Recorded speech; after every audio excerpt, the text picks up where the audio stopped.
Olá pessoal, mais uma ação em reação, hoje 11 de agosto, sexta-feira, dia de sol aqui na Baixada Santista, um pouco nublado, mas sol. Ontem aquele tempo antes de ontem, aquele tempo chuvoso que nós noticiamos aqui, o tempo melhora, parece que fim de semana de sol e segunda para terça uma chuva no final de dia, segundo a meteorologia. Hoje é o dia do advogado, né? Então parabéns para a categoria.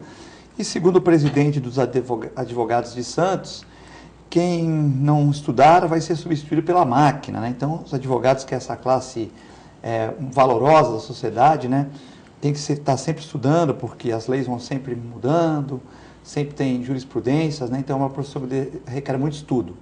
E uma amiga minha foi para o Japão e falou que era advogada e professora.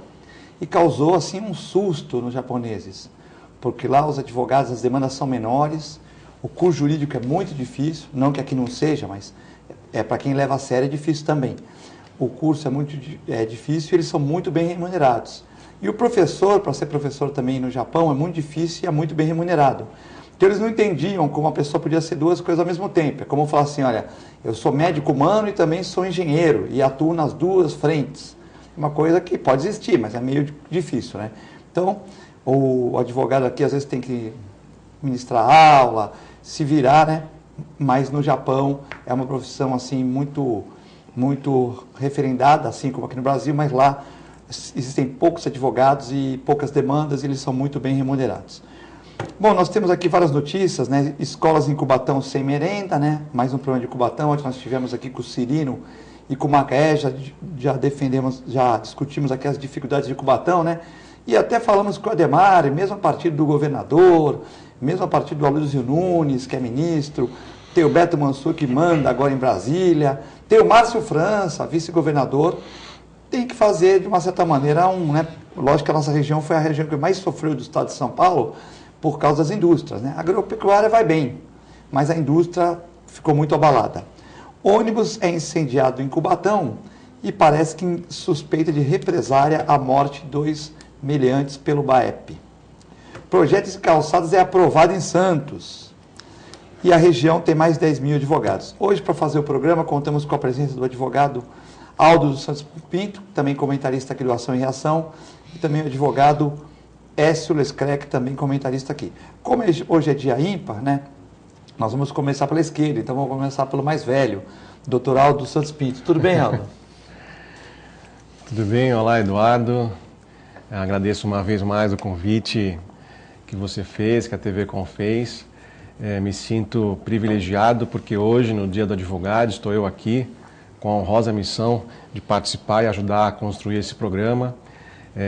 Dia do Advogado porque completamos hoje 190 anos da criação dos 2 cursos jurídicos por uma decisão de Dom Pedro I, lá em 1827. Há quem também comemore no dia 19 de maio, que é o dia do padroeiro de Santo Ivo. Então hoje eu estou aqui muito feliz, me sentindo privilegiado e também porque estou ao lado do doutor e professor Écio Lescrec. Doutor Écio, tudo bem? Um dos advogados mais conhecidos aqui da região, né, com prestígio, atuou muito aí em várias frentes, né?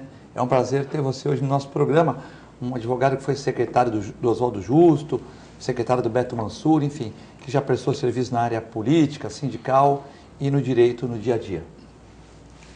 Obrigado, boa tarde a todos. Novamente, eu quero reprisar que é uma honra estar no programa, acompanhando aqui as coisas da cidade. Hoje um dia muito especial para todos nós. O Dr. Aldo lembrou que hoje nós comemoramos o Dia do Advogado. Na verdade, o dia 11 de agosto se comemora também o Dia do Garçom, do estudante, do magistrado e também do advogado.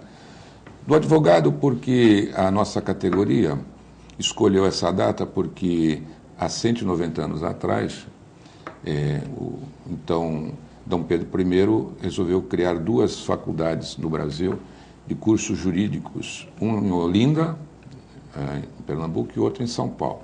E os advogados então escolheram essa data, 11 de agosto, para que também fosse comemorado o seu dia. Essa criação dessas faculdades é muito importante sempre esclarecer pelo seguinte: em 1822, quando houve um ato da independência do nosso país, nós precisamos ter uma Constituição, porque era impossível se ter um país soberano sem que houvesse o Estatuto da Nação, que é a Constituição Federal. Então, Dom Pedro permitiu que houvesse uma Assembleia Nacional Constituinte, naquela época, para elaborar a nossa Carta Magna, primeira da nossa soberania. E os deputados constituintes, então, elaboraram um trabalho no qual algumas atribuições, algumas prerrogativas do então imperador ficavam limitadas. O que fez o imperador? Mandou fechar a Assembleia Nacional Constituinte e mandou prender todo mundo, inclusive a família do José Bonifácio, da de Silva, santista e tal. Agora, quem precedeu a criação dos cursos jurídicos no Brasil foi um santista também. José Feliciano Fernandes Pinheiro, conhecido pela nossa história como Visconde de São Leopoldo, que era santista. Ele foi deputado constituinte. Em 1823, ele que reivindicou. Por que fez isso? Porque até 1822, os brasileiros que queriam cursar direito iam para Coimbra, em Portugal. Mas depois da nossa independência, eles eram mal vistos lá em Portugal, porque já não era mais, aspas, uma colônia portuguesa, o Brasil já tinha a sua soberania, a sua independência. Então, essas faculdades foram criadas em Olinda, em São Paulo, justamente para dinamizar, dar um corpo extraordinariamente de independência, de liberdade ao nosso país que estava engatinhando na sua soberania. E também nesse dia se comemora o dia do Pendura, o que era uma prática que existia no início do século XX, porque quando um estudante de direito e frequentava um estabelecimento comercial, era uma honra para o dono do estabelecimento aquela situação. Então, ele não cobrava a conta dos estudantes de direito, né? E, então, ficou aquela praxe de que no dia 11 de agosto, os estudantes de direito que forem em estabelecimentos comerciais comeriam e beberiam de graça sem pagar a conta. Isso é um atavismo, é uma tradição antiga. Hoje não se pratica, mas é até um crime se comer e beber num restaurante sem se pagar. É só uma lembrança dos ídolos que trouxeram para o nosso país a Faculdade de Direito, que é Direito, cursos jurídicos e sociais. Muita gente, Filete, interpreta que a Faculdade de Direito é para formar advogados. É um erro isso. Ela forma bacharéis em direitos, que é ciências jurídicas e sociais, que abre um campo para um elenco de várias profissões, como a magistratura, Ministério Público, promotoria, delegado de polícia, enfim, várias outras carreiras, e nada tem a ver com a advocacia em si, a advocacia em si. E como o Aldo iniciou a fala, doutor Aldo, é importante que se diga sempre o seguinte, e você também, Filete, que o direito deveria ser ministrado pelo menos uma matéria em todas as carreiras profissionais. Por quê? Porque você vive num grande condomínio. O país é um extraordinário condomínio. E os condôminos, que são os seus concidadãos, os seus habitantes, é preciso que eles tenham exato conhecimento das regras que norteiam a vida dentro desse enorme condomínio. Que eles conheçam a Constituição, os seus direitos, suas obrigações. É necessário, como na área também da saúde. A meu ver, por exemplo, todas as carreiras deviam ter uma área de primeiros socorros, deveria ter de higiene, deveria ter de direito. Noções de medicina, noções administração básicas, elementares, como de direito também. Porque é muito comum você... A Rosilma Rodan, nossa comentarista aqui, também debate isso nas escolas. Porque tem que ter nas escolas. Você vê, por exemplo, sai no jornal ali... magistrado decretou prisão provisória do tal. Aí 2 dias depois foi revogado. O cidadão leigo fica sem entender. Que justiça é essa? A lei não é mesmo? Como é que um dá o outro a favor, o outro é contra, etc. Não entende que exatamente existe um ordenamento jurídico, existem leis, normas que regulam a vivência do cidadão na sociedade e que na interpretação de um pode estar sendo vista de uma forma e na interpretação de outra forma. Não é porque a lei... aquela que está lá, não admite interpretação, é preciso que a pessoa se norteie pelo princípio do bom senso, do equilíbrio, da moralidade do ato. Ele tem que ter essas básicas noções, não que ele vá se esmerar, se aperfeiçoar, se aprofundar, isso não, isso é para a carreira técnica específica de cada profissão. Você não aprende matemática nos cursos? Então, mas você não vai ser engenheiro, ou vai. Mas você aprende matemática. Você não aprende, por exemplo, biologia, mas você não vai ser biólogo, não vai ser carreira médica. No entanto, você aprende. Então, deveria ter em todos os cursos, em todos, também noções de direito para que a pessoa possa interpretar melhor o regramento jurídico que norteia a sua vida e o dos seus semelhantes dentro de uma sociedade. Concordo, como também educação moral e cívica. Antigamente, na sexta-feira, a gente cantava o hino nacional no colégio, na sexta-feira de manhã, ou alguns colégios de segunda-feira, né? Dava essa noção melhor de patriotismo, né? Queria mandar um abraço aqui, então, para o presidente da OAB Santos e todas as OABs aqui da região, o Luiz Fernando Afonso Rodrigues, que em breve estará aqui no nosso programa, já foi convidado, né? E estamos agendando. Também para o João Vilela, o doutor Cassione, o doutor Aldo, que está aqui hoje, o doutor Écio, doutor Armando Mastro, doutor Eugênio Malavasi, André Simões e Rosilma Rodan, que são os advogados que vêm no nosso programa, doutor Danilo também, né, que fazem parte da nossa bancada, e parabéns a todos os advogados da região da Baixada Santista do Brasil, né. Lembrando que o programa está sendo visto agora em Portugal pelo meu amigo Mário Gil, pelo www.tvcomsantos.com, assim como no Rio de Janeiro, em Jaboticabal. Nós temos aí o www.tvcomsantos.com. Você pode acompanhar em qualquer momento, ou agora na reprise às 10h30 da noite. Também agora estamos no Vivo Fibra, canal 8 do Vivo Fibra, e também no canal 11 da NET. Lembrando que agora temos um telefone para você ligar, um telefone fixo, né? Consegui aqui com a direção da casa, era um pedido nosso para um telefone fixo, para que as pessoas pudessem participar assim com mais facilidade, né? Então, 3225-6538. Lembrando que só pode participar na hora de almoço, da 1h15 às 12h15. Às 10h30 às 11h30, que também é um horário bem visto no nosso programa, já é reprise, a gente não consegue atender os questionamentos, né? Então envie críticas, sugestões para o nosso programa. E também para o WhatsApp, 997 11 5545, tá? Bom, doutor Aldo, essa questão aí do Michel Temer assinou um decreto hoje que torna o Dia do Advogado ponto facultativo na AGU. Então, ele assinou ontem um decreto determinando ponto facultativo pelo Dia do Advogado, celebrado dia 11 de agosto, nos órgãos da Advocacia Geral da União, AGU. Então, os advogados vão ter mais uma folga sem desconto do ponto. Certamente, talvez uma reivindicação dos advogados geral da União, que tem uma carga enorme de trabalhos, e esse ponto facultativo certamente atende ao advogado de carreira pública, né?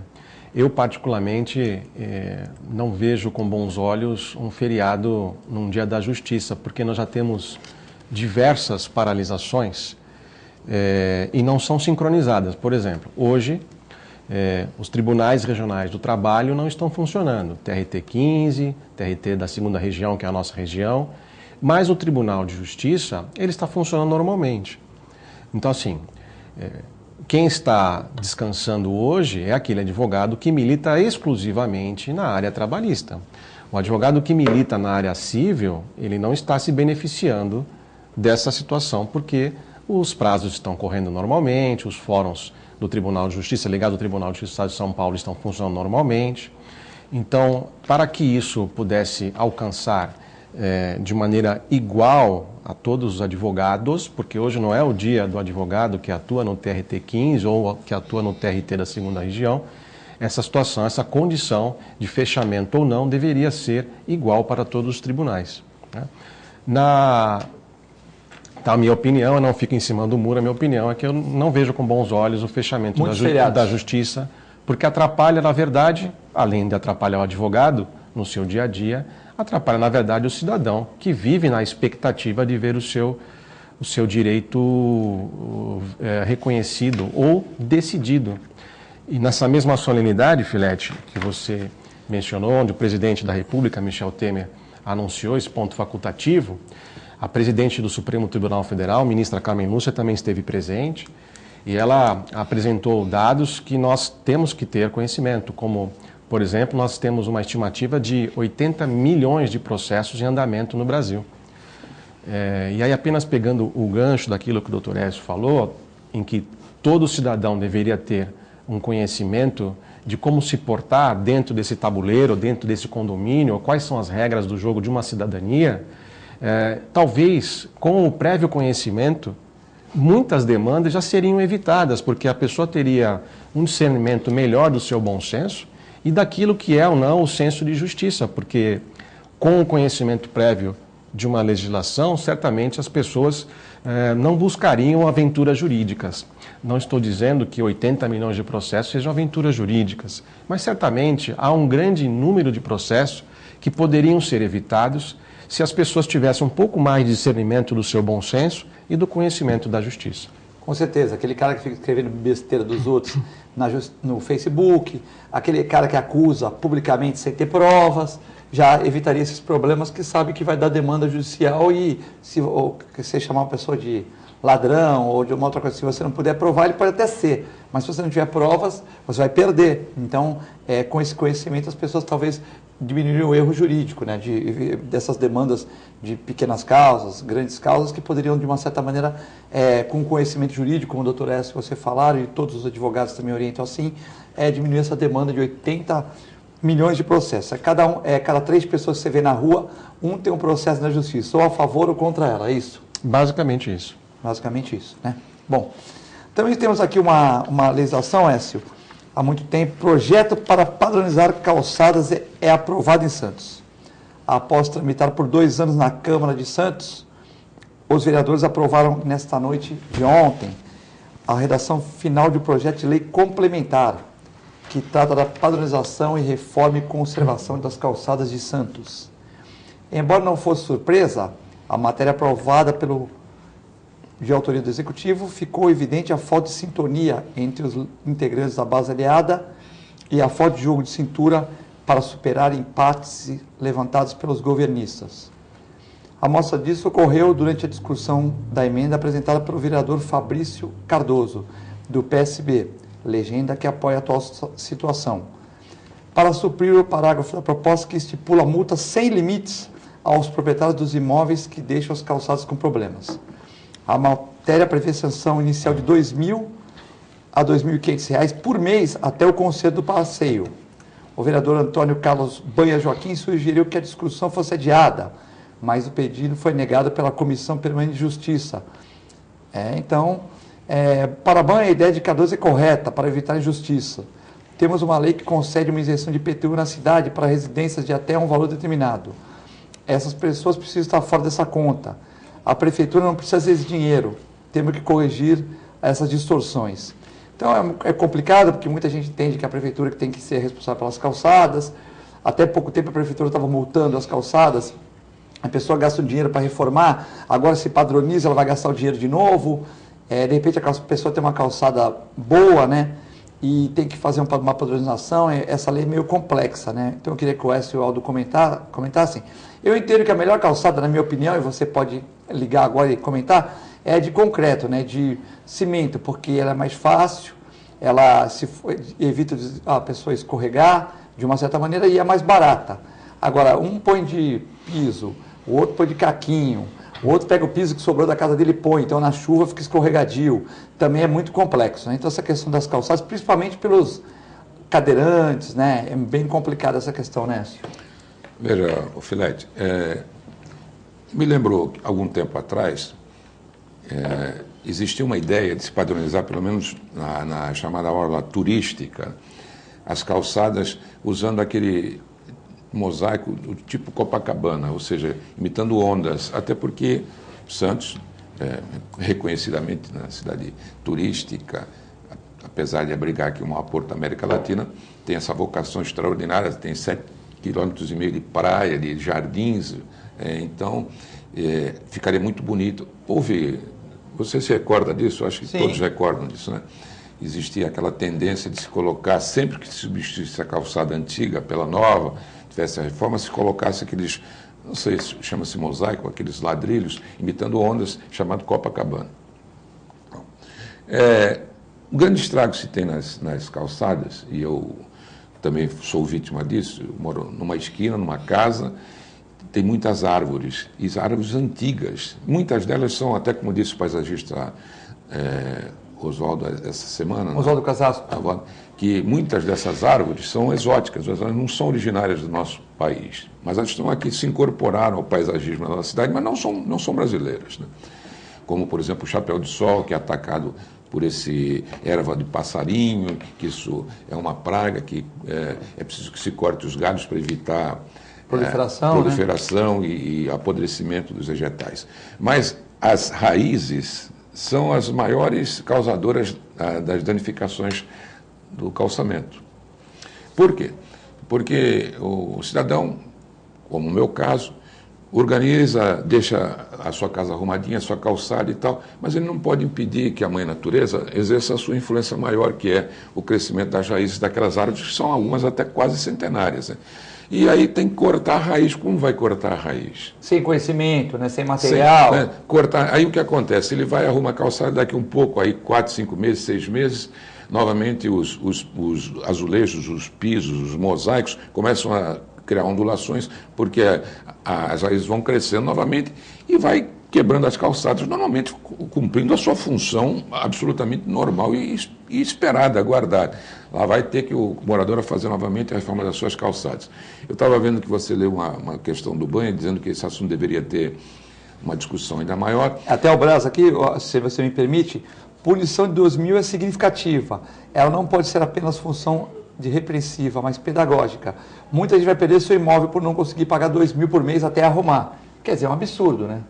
Então, aí há também a questão da cultura no nosso povo. Veja bem, numa situação que nós vivemos, todos nós, o país, o mundo, enfim, como é que a pessoa vai dispor tirando das suas necessidades mais prementes, o pouco dinheiro que sobra, ou que não sobra, ou que fica faltando, né? Para investir numa situação que não lhe traz de imediato nenhuma solução a si próprio, senão apenas a questão estética das calçadas e até favorecendo para evitar que algumas pessoas sofram uma queda, caiam, sofram algumas lesões por causa da irregularidade das calçadas, mas ele vai priorizar o seu orçamento doméstico, que está extremamente limitado. Então, eu acho que o vereador Banha e o Baz, né, colocaram bem as suas posições, mas o prefeito ainda tem, através de um ato privativo do Executivo, o decreto que regulamenta a lei. Então, na aplicabilidade da lei, o decreto, sem mudar o sentido da lei, pode flexibilizar, como aconteceu com essa lei recentemente aprovada de resíduos sólidos, né, em que pese a legislação municipal ter entrado em vigor, se não me falha a memória, em junho deste ano, houve um decreto que estendeu o prazo por 90 dias para que as pessoas se familiarizassem com as novidades e não viessem elas a sofrer uma sanção, uma punição. Uma sanção é uma pena, né, por descumprir uma legislação municipal. Então, através do decreto, que é uma prerrogativa do ato do executivo, um ato do executivo, que não depende do legislativo, ele pode flexibilizar não o âmago da questão, não o direito em si que nasce com a promulgação, com a sanção da lei, mas com a aplicabilidade da lei ao seu devido tempo. Sim. Doutor, também existem calçadas, moradores que reclamam que nas calçadas dele as pessoas usam para fazer retorno, né? Então, muitas vezes você tem um imóvel, tem uma rotatória ou tem uma faixa dupla e as pessoas, por exemplo, utilizam daquele seu imóvel para fazer um retorno. Então, na sua calçada que deveriam entrar, por exemplo, no comercial, vamos supor, entrar 100 carros por dia, acaba passando 1.000 carros porque fazem retorno. E também uma calçada que tem um impacto de 1.000 carros por dia é diferente de uma calçada que tem um impacto de 4, 5 carros por dia. Então, também essas questões são muito colocadas, né? Eu vejo duas. Além dessa, que deveria haver previamente um estudo da CET, até para indicar que tipo de calçamento seria ideal, ou até a modificação do fluxo do trânsito para evitar que esse tipo de invasão ao calçamento aconteça, porque, evidentemente, também coloca em risco o pedestre, né? O doutor Écio colocou muito bem, a calçada ela não é só analisada mediante o cimento ou a colocação do mosaico. Há a questão das árvores, da poda das árvores, que o cidadão também não pode realizar. E apenas como exemplo, eu sei de uma situação ali na Ana Pimentel, que é uma rua que liga a Pedro Lessa até o Rebouças, em que tem moradores pedindo há meses ali para a nossa ouvidoria municipal, e a resposta que tem agora é que eles estão esperando a CPFL. Então, assim, será que essa lei também está contemplando essas situações? Ou seja, por mais que o cidadão queira, vamos supor aquele cidadão que esteja com o seu orçamento, doutor Écio, sobrando, né? e ele queira de imediato resolver a calçada. Ele depende ainda da poda da árvore, que é a prefeitura que faz, ele depende ainda se essa árvore tem alguma ligação com os fios, está muito próxima de fios, que vai depender da CPFL para desligar ou não. Quer dizer, de que maneira, essa lei é nova ainda, mas de que maneira que o cidadão será, então, obrigado a fazer se ele, por conta própria, não consegue avançar em alguns pontos, principalmente quando há uma árvore com a raiz avançando, e as raízes, muitas vezes, elas avançam, inclusive, para o meio da rua. Elas não avançam tão somente para a calçada, destruindo a calçada. E elas também avançam para a parte aérea, para a parte dos fios da CPFL. Quer dizer, essa condição, será que ela foi também contemplada nos termos da lei municipal? Como eu não conheço, eu estou aqui apenas indagando se essas duas situações foram contempladas, poda de árvore e as árvores que avançam na parte aérea e ficam próximas aos fios da rede de energia. A matéria prevê, corrigindo, uma sanção inicial de R$ 2.500 por mês até o passeio do concerto. O vereador Ademir Pestana concordou que o projeto é polêmico, mas defendeu a aplicação da lei. Já o vereador Fabrício Cardoso disse que não, o valor é muito elevado, mas foi rejeitado. Os vereadores que apoiaram que é muito alto foi o Banha, Brasa, Telmo, Francisco Nogueira, Rui de Rosa e Alder Cleis. E o nosso amigo Ademir Pestana cobrou explicação de Alder Cleis por ela não ter seguido as direções do governo. A parlamentar balançou a cabeça, se diz independente e diz que tem que ter mais conversa. Alder Cleis 2 vezes rejeitou a proposta do governo, eu acho que tem personalidade, né? Assim como o Fabrício, vereadores novos que não estão abaixando a cabeça para tudo. Eu acho que essa multa de R$ 2.000 na primeira e 500 por mês é uma coisa até meio injusta, né? Agora, que tem que ser melhorado, padronizado, e o que o Aldo falou, doutor Écio, muito inteligente, que a própria prefeitura possa analisar caso por caso com seus técnicos competentes e mostrar, ó, aqui não tem jeito, nós temos que fazer alguma coisa com essa raiz. Aqui todo mundo vai fazer a viradinha na sua porta, então nós vamos pôr aqui um lixo da prefeitura para que impeça essas viradas. Aqui nós temos que pôr esse tipo de projeto, aqui e tal. E não sair multando R$ 2.000, como o doutor Écio falou muito bem, o Aldo, a pessoa às vezes está passando por necessidade, está no consignado aí, você dá uma multa de R$ 2.000 para a pessoa porque tem um buraco na calçada dela. Está errado, mas temos que ver por que foi causado esse buraco. Impacto de um prédio que foi construído do lado, impacto de uma raiz de árvore. Então nós temos que ter muita calma, porque não é só arrecadar, a função da prefeitura também é de orientar. Nós vamos a um breve intervalo, vocês já sabem, já está chegando algumas perguntas aqui para o doutor Aldo, doutor Écio. Pode dar sugestões ou críticas para o programa. É muito rápido e já voltamos.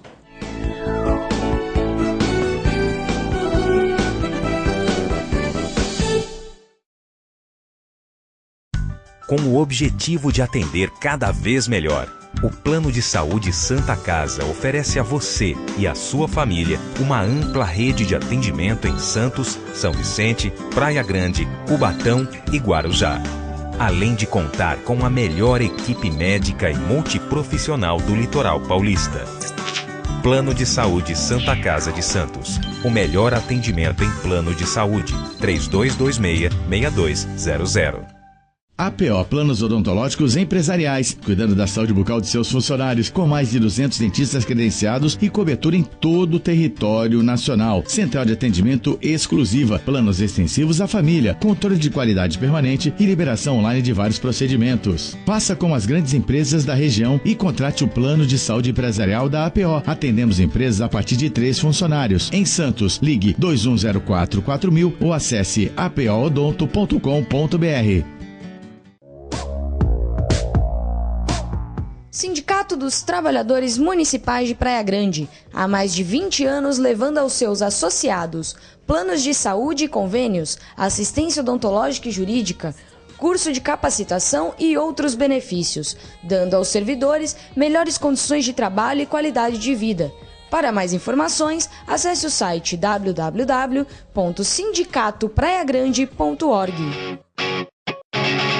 A Clínica Multiimagem é especializada em exames de radiologia e diagnóstico por imagem, investindo continuamente em tecnologia e trazendo constantes inovações para proporcionar à comunidade médica e seus pacientes diagnósticos ainda mais precisos. Sua nova e moderna estrutura, aliada à tecnologia de ponta, juntamente com o corpo clínico especializado, tornam a clínica Multimagem um dos centros de diagnósticos por imagem mais avançado do estado de São Paulo. Entre em contato pelo telefone 3202-1250.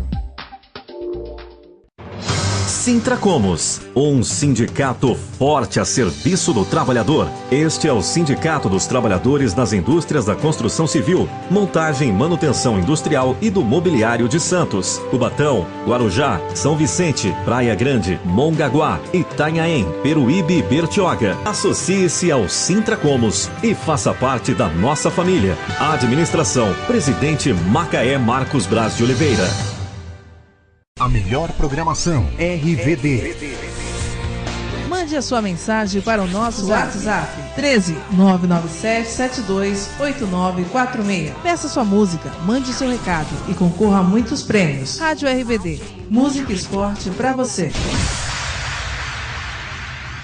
Nova York vai invadir o Brasil. A Ice Cream traz mais uma incrível novidade para você. Sucesso de vendas no mundo todo. New York Shake Ice Cream. São 6 opções para você conhecer o milkshake mais saboroso do mundo. APO Planos Odontológicos Empresariais, cuidando da saúde bucal de seus funcionários, com mais de 200 dentistas credenciados e cobertura em todo o território nacional. Central de atendimento exclusiva, planos extensivos à família, controle de qualidade permanente e liberação online de vários procedimentos. Faça como as grandes empresas da região e contrate o plano de saúde empresarial da APO. Atendemos empresas a partir de 3 funcionários. Em Santos, ligue 2104-4000 ou acesse apoodonto.com.br. I'm going out for a ride around the world. Take my time, change the air, change my mind, change the whole world, 'cause it's all so fine. I'm going out, I'm going out.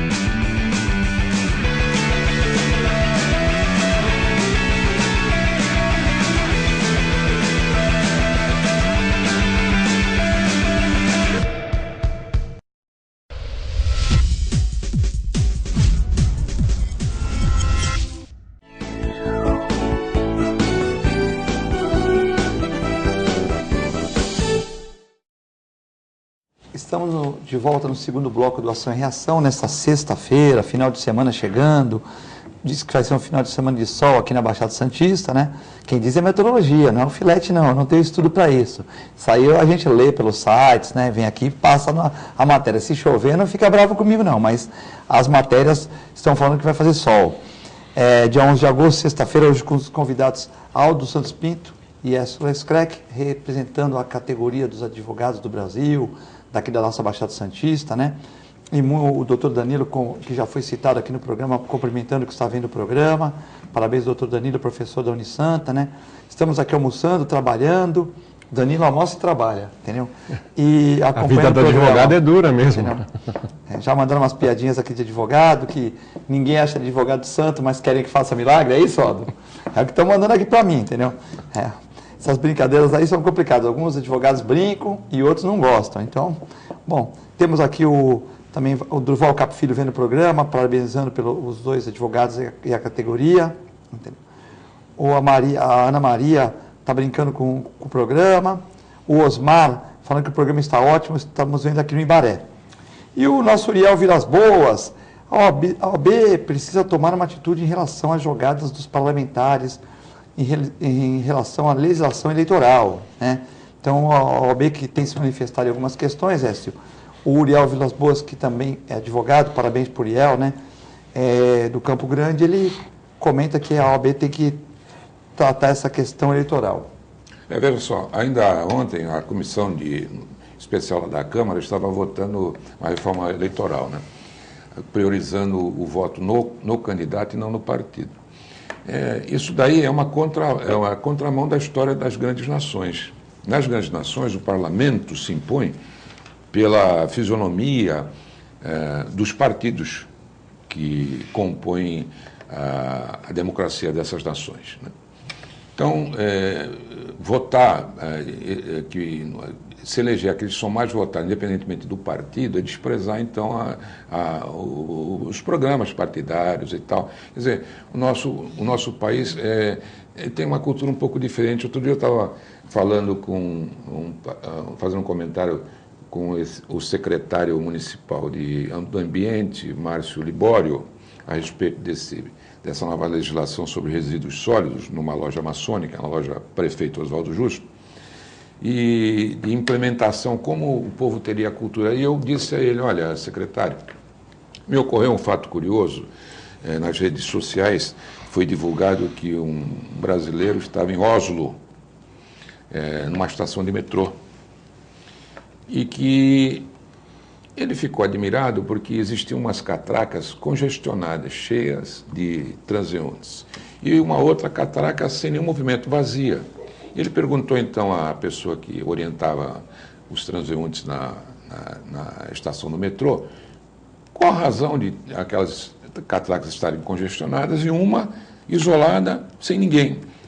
E a moça lhe disse, né, que, através do intérprete, que aquela catraca que estava sem movimento era para as pessoas que não tinham dinheiro para pagar a passagem. Aí ele falou assim, mas, por exemplo, se alguém que tiver dinheiro e não quiser pagar, ela não poderia passar por aqui? E a moça respondeu através do intérprete, por que ele faria isso? Veja como é diferente a cultura. Educação, né? A cultura, não digo a cultura de livros, a cultura é a tradição de um povo. Quer dizer, para o nosso.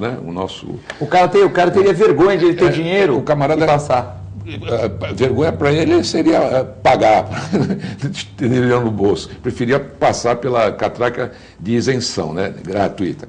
Para os demais, no Oslo, por exemplo, a natureza diferente, a cultura diferente, nórdica, né? Ao contrário, seria uma humilhação ele passar numa catraca que fosse de graça. Ainda mais tendo dinheiro no bolso, que seria um absurdo. Então, imagina, por exemplo, como é diferente, né? Como se pode colocarmos assim, no mesmo patamar culturas tão antagônicas assim, tão diferenciadas, uma é o contraponto da outra, uma é o norte, a outra é o sul. É uma questão também cultural, né, Écio? Outro dia eu fui conversar com um excelente médico, o Marcos Caseiro, né, que é um médico que trabalha no setor público, sempre com um sorriso e agilizando os atendimentos.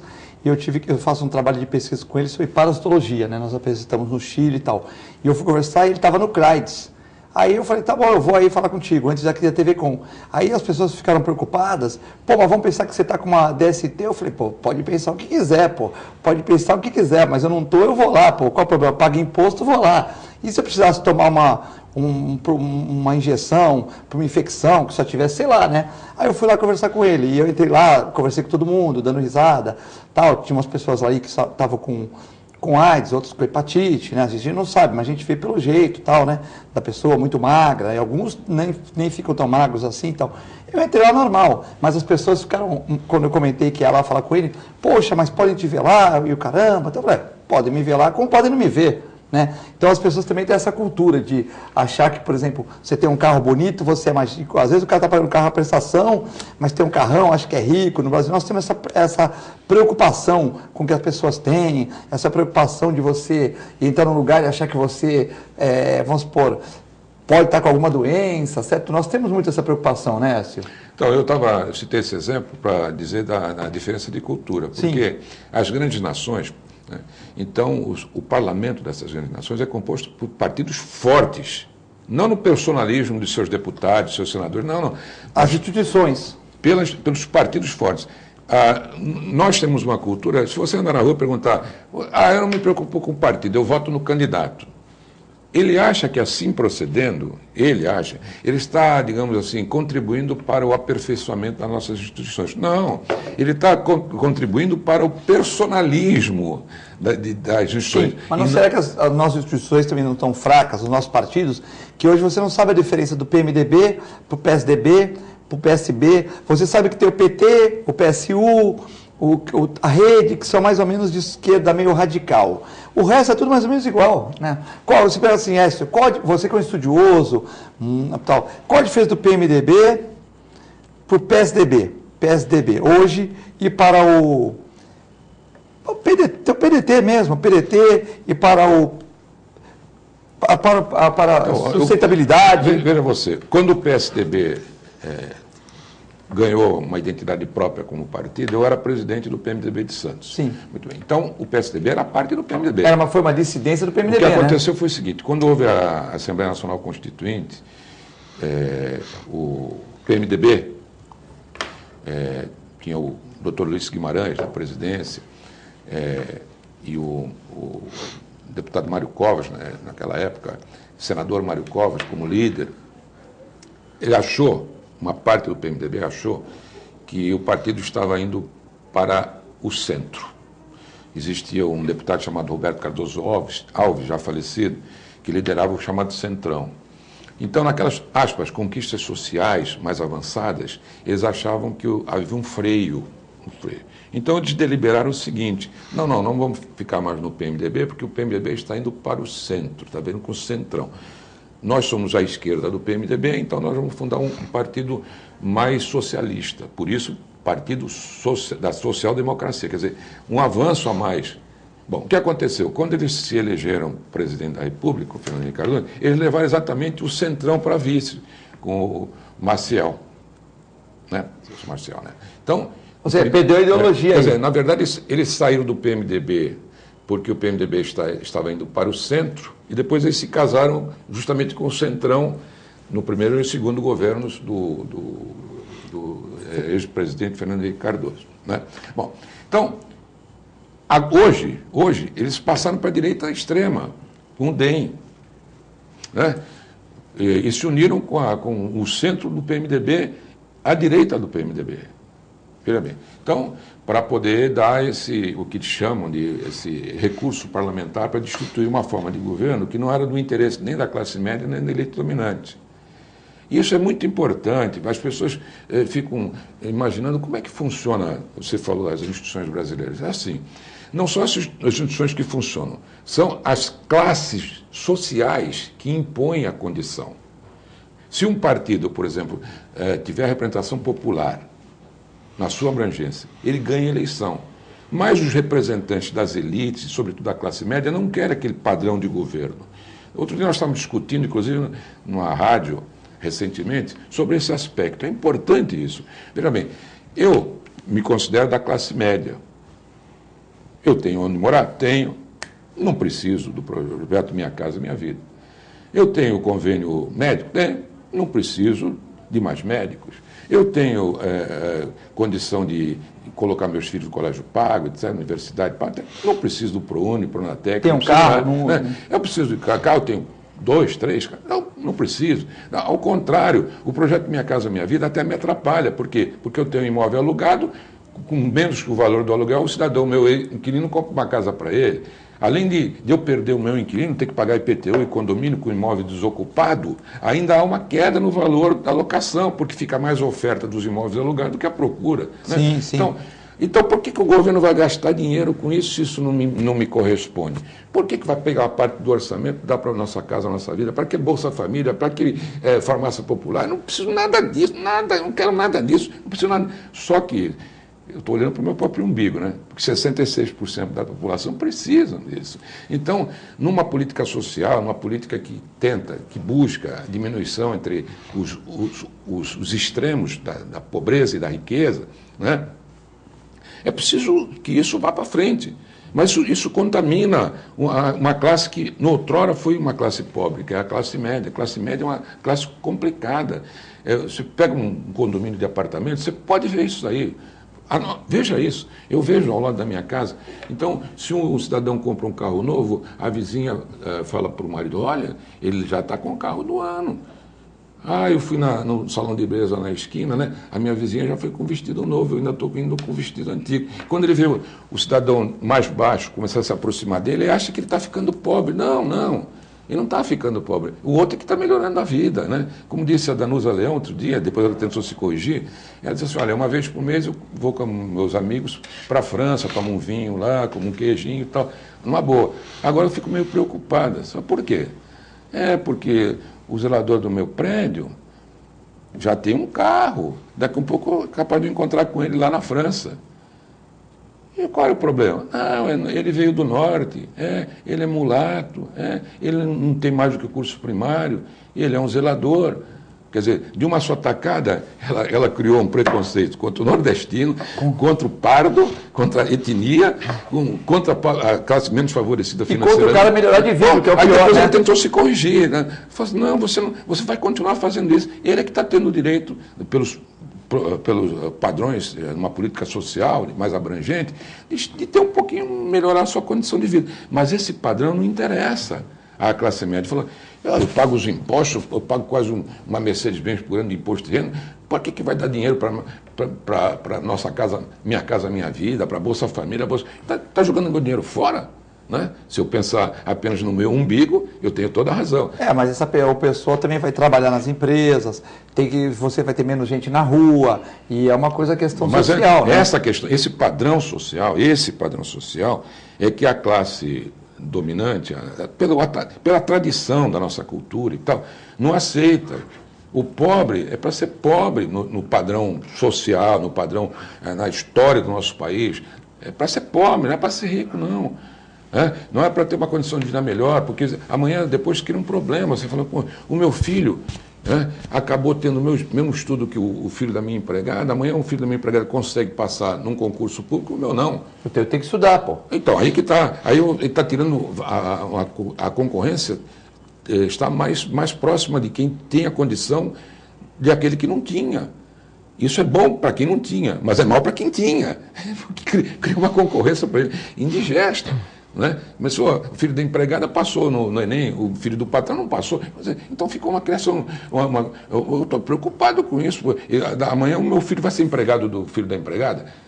Se ele não correr atrás da vida, sim. Por que não, né, Aldo? Sim, mas não é correr atrás. É preciso que o padrão social legitime essa possibilidade, crie condições para isso. O padrão social, o modelo econômico. Não, você é uma pessoa muito inteligente, rápida.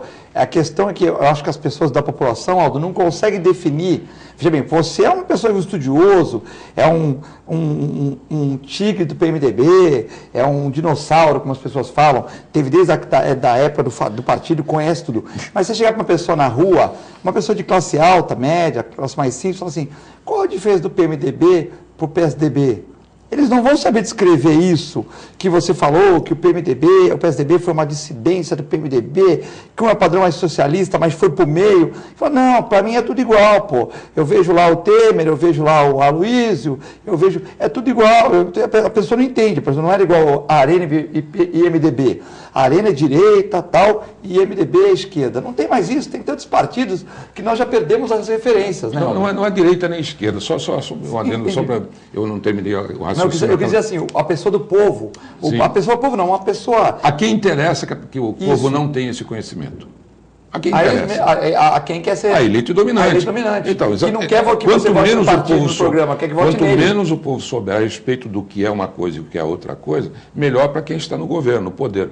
Porque a classe política, ela se transforma, é um camaleão, ela muda de partido, ela faz o que interessa ao seu interesse e ao interesse do seu representado. Né? Então, por exemplo, o Tim Maia, ele falou, o Brasil é um país curioso. O cantor Tim Maia, né? Eu já falei para vocês nesse programa outra vez. Ele disse assim, mas é um país curioso, né? É um país onde, por exemplo, a mulher de vida fácil, não falar isso, né? Ela se apaixona pelo cliente. E o homem que toma conta dela tem uma palavra meio feia, fica com ciúmes, né?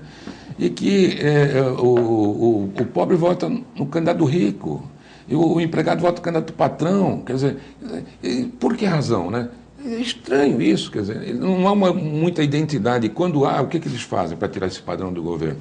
Eles criam a fórmula comum. O que é? Corrupção.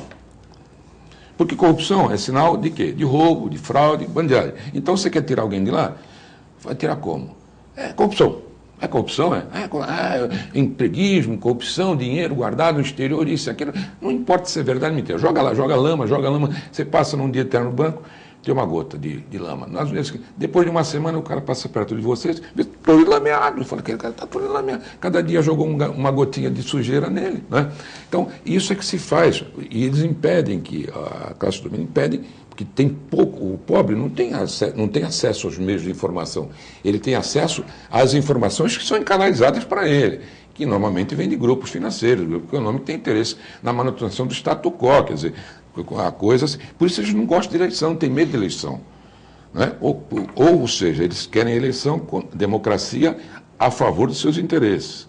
Porque eu já te disse outro dia que depois que nós recuperamos a nossa democracia no nosso país, muito recentemente, nós elegemos 4 presidentes e destituímos 2. Mas que democracia é essa? Pô? Os Estados Unidos teve 50 presidentes, nem teve 1 ou 2 impeachment. Nós aqui de 4 tiramos 2. Por quê? Que história é essa? Não somos seres humanos como eles, não temos boca, nariz, fala, direito à informação, liberdade. Não temos. Por que somos tão diferentes assim? Essa é a questão. Então, os partidos políticos no Brasil, cada vez que se disser, olha, todos são iguais, é melhor ainda para a classe dominante. Né? Então, o que é? Um partido democrático? Não, é um partido de extrema-direita. Dá a impressão que Quem vê pelo nome pensa que é a esquerda, né, Aldo? Quem vê pelo nome. Era o PFN antigamente, né? O doutor Écio me fez lembrar de um programa que eu assisti, creio que foi na TV Cultura, que fala sobre a escravidão velada.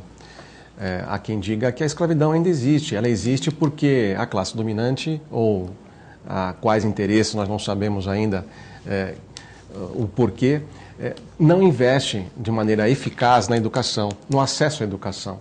Então não forma o cidadão a ponto de ele, no momento político, se organizar. Hoje são poucas as pessoas com capacidade, com domínio, com conhecimento político que podem, de alguma maneira, se organizar para tentar mudar um cenário político. Hoje a sociedade, ela, infelizmente, na sua grande maioria, ela começa a reclamar porque, óbvio, nós temos 14 milhões de empregados, nós temos não temos acesso correto à educação, à saúde, à segurança pública, tem lixo na rua, e isso nós estamos falando em regiões aqui bem perto, no estado de São Paulo. Regiões aqui em cidades aqui do litoral, por exemplo. Então, a gente percebe que essa dificuldade do acesso à educação, dificuldade do acesso à saúde, dificuldade a um bom transporte, a um bom emprego, ela é intencional. Ela não é possível que ela seja tanto descaso da classe política, porque nós temos políticos inteligentíssimos. E em algum momento essas bandeiras da educação, do acesso à saúde, ao emprego, elas não conseguem avançar. E aí você deixa realmente uma grande fatia, uma grande faixa da nossa população condenada a uma escravidão velada, porque ela não consegue se organizar para sair. E num primeiro momento, ela vai pedir alguma coisa de primeira necessidade, ela não quer saber muito da política. E aí interessa a classe que está dominante, porque lhe falta o que comer, lhe falta o acesso à saúde, lhe falta tudo. Como é que ela vai pensar em se organizar e fazer política, né? E aí, nesses tempos em que se fala de corrupção, onde a palavra compliance está em moda, compliance nada mais é do que observar o que tem que ser observado, as regras legais e as regras morais. Mas isso virou uma bandeira hoje em todas as corporações a nível mundial, porque o compliance, a empresa que não tiver cláusulas em seus contratos de que obedece fielmente o que é a regra legal, o que se afasta de atos de corrupção, ela não consegue sobreviver no mercado de hoje, o que seria o óbvio. Para mim, não só o compliance, que é o óbvio, o que deveria estar em evidência seria a palavra commitment, que significa comprometimento. O comprometimento do político, por exemplo, em levantar uma bandeira social e não se vender ao longo desse projeto até que ele consiga. É o commitment do pessoal do condomínio em separar o seu lixo, em eleger um bom síndico, em impedir que o síndico ganhe repique de empreiteiras que vão lá fazer fachada. É o commitment do estudante, o comprometimento do estudante com o seu próprio estudo, porque sem esse comprometimento com o seu próprio estudo, ele não consegue avançar. É o comprometimento de todas as categorias, de todos os jovens. Veja bem, o sociólogo Gilberto Freire, no começo do século passado, escreveu um livro chamado Casa Grande e Senzala. Depois ele escreveu um segundo livro, né, muito comentado, dizia os mocambos e os sobrados, já trazendo a mesma questão social do campo para a cidade, né? Então, esses livros deveriam compor assim, a cultura de todos os brasileiros, para entender bem como foi a cultura do nosso povo desde o início até agora, né? Quando a gente fala em melhorar a condição do nosso povo, é dar a ele condições iguais. Por exemplo, quando está no ventre materno, são iguais. Estão dentro do ventre materno. Quando nascem, são diferentes. Um nasceu numa casa com o pré-natal, que tem o pediatra, o outro nasceu embaixo de uma ponte, não sabe nem quem é o pai, né? Um vai ter o pediatra, vai ter a formação de primeiro grau, segundo escola, o outro vai cursar a faculdade da miséria, da rua, do roubo, do pequeno furto. Como é que lá adiante, quando chegarem na faixa de emprego, vão poder disputar o mercado de trabalho? Como? Não tem condição. Isso interessa para quem? Para quem interessa isso? Para a classe dominante que exatamente quer que as coisas continuem do jeito que estão, porque para elas, eles têm um monopólio dos interesses econômicos, financeiros e de toda a espécie dos países, do país em que está, da comunidade que pertence. E para o outro é um bandido, é um margem, um pária social que deve ser abolido, morto, e acabou a história. Então, esse desnível social que precisa ser combatido, né? Por exemplo, lá nos países nórdicos estão se fechando presídios porque não tem preso. Ué, por quê? Seguro social alto quando a pessoa fica desempregada, a educação, por quê? Religiosidade. Mas por quê? Então o ser humano lá não nasceu com as mesmas características da nossa? Não é da essência humana ter inveja, ter ira, ter raiva, ter ambição. Mas fizeram educação diferente, né? Mas a cultura. Então, mas por que tão. Não é? E aqui não, aqui superlota, recuperar o cidadão em cadeia, está perdido. Aqui na Universidade do Crime, o sujeito tem lá por um pequeno delito, sai um PhD em criminalidade. Então, tudo ao contrário, quer dizer, e aqui interessa isso, mudar o padrão econômico. Você fala assim, nós temos que melhorar a saúde. Por quê? Para nós está ótima. Tem um plano de saúde, só atendido em 5 estrelas, no Einstein, no Ciro de Maneiro. Mas hoje em dia é o preço caro também, né? Sim, mas veja, para mim está ótimo. Agora, e para o povão que vai procurar nas periferias? E é difícil também, filé. Então, quanto custa um curso universitário de estudante de medicina? Quem só uma classe média abastada, um pouco melhor, que tem condição de ter um filho na faculdade. Eu fui em baile de calor, quando nós éramos estudantes de direito, naquela época, tinha uma interligação muito grande de baile de calor. Eu ia num baile de calor na faculdade de medicina, eu não via uma pessoa de cor. Eu falei, mas no Brasil tem metade da população é negra e não tem não tem. Por quê? Então esses que estão se formando vão lá na periferia tentar curar aidético, sifilítico. Como? Nunca foi do meio dele. Para ele achar que aquele não é ser humano, é uma sub-raça. Certamente deve ser, né? Na concepção dele, não é? Temos algumas considerações aqui. Se a calçada de uso comum, você não pode fazer nada por conta própria, porque é obrigação do morador. Por que é obrigação do morador? Isso é para arrecadar mais dinheiro, a dona Jacirema. O Écio falou muito bem, mas eu acho que o Écio é petista. Eu não sou petista. Parabéns ao seu Santos, Filete, mas foi sofrido. É o Jorge do Canal 1. Também o João da revista, que manda pelo WhatsApp do outro telefone, do particular, mas o Filete está atento aqui. Mais uma indústria da multa, Filete, a indústria da calçada, a Vera do Embaré. É a obrigação da prefeitura arrumar as calçadas. É a Vilma do Boqueirão. Temos muitas calçadas com problemas, a prefeitura está certa, mas a multa é pesada. Já pensou se o morador fosse cobrar 2 mil de cada buraco que ele passasse na rua? É uma questão, né? Pode haver uma jurisprudência para isso. Eu passar com o meu carro na Barão de Paranapiacaba, né? Ali perto da Ana Costa, e passar por 4, 5 buracos e questionar a prefeitura que também as calçadas têm buracos, né? Então, eu acho que a calçada na rua também tem buraco. Então, eu acho assim, temos que ter cautela. Queria agradecer o Wesley Screck, doutor Aldo, por mais um programa. Bom final de semana a todos. Excelente dia. E fiquem com Deus e com a nossa extensa programação. Muito obrigado.